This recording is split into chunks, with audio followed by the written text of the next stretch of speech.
Hey, welcome back to 1 Minute Excel. Today I want to walk you through some of the benefits of using the group and ungroup functions.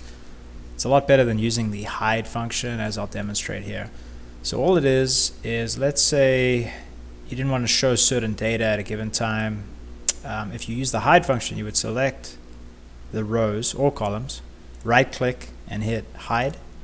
The problem with that is you won't be able to see it again unless you select around it and double click there, or select the range and hit unhide.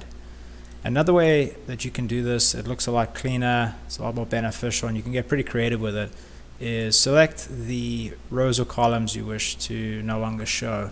Hit the data button up top here, go to group and hit the group button, and you'll see now, firstly it gives you a 1 and 2 option here if you did one group, and it also gives you a selection here with the little close button or minimization button. If you hit that there, you can see it closes it. You hit the plus, opens it up again, maximizes it. And up top here you can do the same thing, hitting 1 to close it and 2 to open it. And the beauty is, if you go a little bit further than that, and let's say we had a bigger section here, we hit group on as well, now you can see you've got 1, 2 and 3. If you hit 1, it closes everything. 2 opens up the first criteria, or basically just leaves the last bit, and 3 would open up all criteria, which shows us the second group there. You can do the same thing on columns. Let's say we didn't want to show these two, group it, we can minimize it there. If you hit 2, it opens it again.